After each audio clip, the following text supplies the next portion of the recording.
প্রিয় ছাত্রছাত্রী যারা West Bengal council of higher secondary এডুকেশনের দ্বাদশ শ্রেণী অর্থাৎ ক্লাস 12-এ পড়ছো আইটি সাবজেক্টটি নিয়ে, তাদের জন্য ফার্স্ট ভিডিও আমি দিয়েছিলাম। প্রথম যে চ্যাপ্টার তোমাদের রয়েছে ইআরপি, আজকে আমি দীর্ঘায়িত হবে না বলে ভিডিও পার্ট 1 দিয়েছিলাম, আজকে আমি পার্ট 2 দিচ্ছি। এই প্রশ্নগুলো তোমরা দেখে নাও আর তৈরি করো।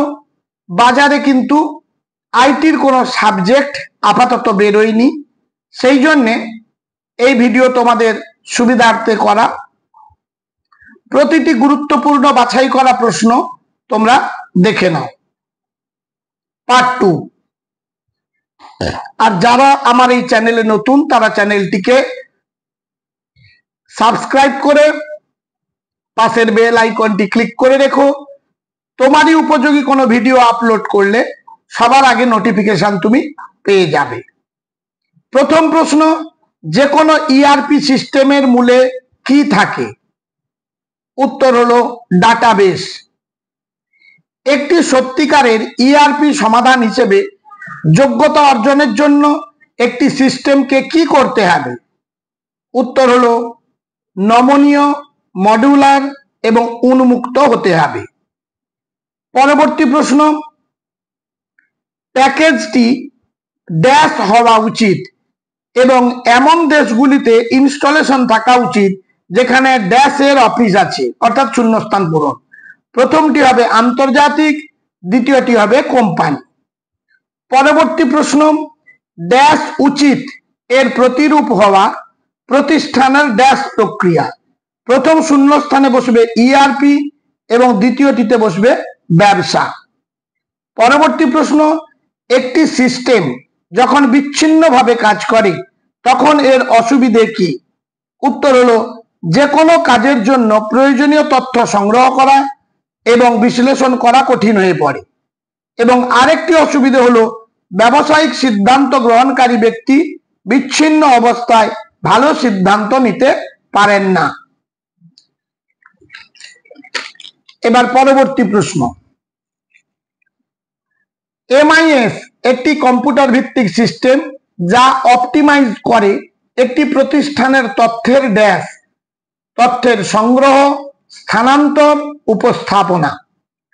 পরবর্তী প্রশ্ন, পরবর্তী প্রজন্মে ডিএসএস হার্ডওয়্যার এবং সফটওয়্যার সর্বশেষতম প্রযুক্তির সাথে সংযুক্ত করা হবে প্রযুক্তিগত উদ্ভাবন যেমন? উত্তরটি হবে মডেলগুলির পরিকল্পনা এবং পুনর্নির্মাণের জন্য চতুর্থ প্রজন্মের ভাষা, কৃত্রিম বুদ্ধিমত্তা। পরের প্রশ্ন, এন্টারপ্রাইজের মধ্যে অংশীদারদের অবশ্যই কি করতে হবে? উত্তরটি হবে প্রকল্পের সূচনা পর্বে অংশগ্রহণ করা, যেখানে সিদ্ধান্ত গ্রহণের প্রক্রিয়াটি সম্মত হয় এবং বিক্রেতাদের বিক্ষোভে অংশগ্রহণ করা। পরবর্তী প্রশ্ন, ইআরপি সিস্টেম নির্বাচন করার সময় কোম্পানিগুলি যে একটি সাধারণ ভুল করে সেটি কি? উত্তরটি হবে সিস্টেম খরচের জন্য অতিরিক্ত চাপ দেওয়া। পরবর্তী প্রশ্ন, অনেক ইআরপি বিক্রেতার বিক্রয় এবং বিতরণ মডিউল সেরাগুলির একটি বিস্তৃত সেট অফার করে, উভয়ের জন্যই এর ধরনের উপাদান ড্যাশ এবং ড্যাশ ব্যবস্থাপনা। প্রথম হলো অর্ডার এবং দ্বিতীয়টি হলো লজিস্টিক্স ব্যবস্থাপনা। পরবর্তী প্রশ্ন, ড্যাশ হয় সংগৃহীত এবং সংরক্ষণাগারভুক্ত ভিতরে যে অফারপূর্ণ সমর্থনের জন্য ড্যাশ প্রক্রিয়া নিয়ন্ত্রণ কৌশল। প্রথমটি হবে পণ্যের মানের ম্যাট্রিক্স, দ্বিতীয়টি হবে পরিসংখ্যানগত। পরবর্তী প্রশ্ন, যে আইটি এর দুটি লক্ষ্য চিহ্নিত করো। উত্তর হলো বর্জ্য নির্মূল, দ্বিতীয়টি হলো মোট কর্মচারীর সম্পৃক্ততা। পরের প্রশ্ন, সরবরাহকারী ফাইলে কোন তথ্য পাওয়া যায়? উত্তরটি হবে ক্রয় তথ্য, পেমেন্ট শর্তাবলী, ঠিকানা, গ্রহণ এবং চালানোর ক্ষেত্রে সহনশীলতা। পরের প্রশ্ন, ইআরপি ইনভেন্টরির সাথে সম্পর্কিত তিনটি প্রধান কার্যকলাপ ব্যবস্থাপনা হলো: 1 নম্বর ইনভেন্টরির প্রয়োজনীয়তা চিহ্নিত করা, 2 নম্বর আইটেম ব্যবহার পর্যবেক্ষণ করা, 3 নম্বর একীভূতকরণ ইনভেন্টরি ব্যালেন্স।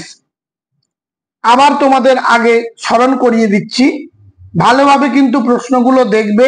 সাবজেক্টটি সহজ বটে, অন্য দিক থেকে কোনো বাজারে বইপত্র না থাকায় তোমাদের পড়াশোনা করতে খুব অসুবিধে হয়।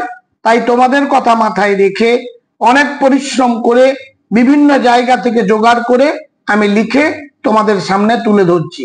তাই তোমরা আমার এই ছোট্ট ইউটিউব চ্যানেলের সাথে জুড়ে থেকো এবং দেখতে থাকো।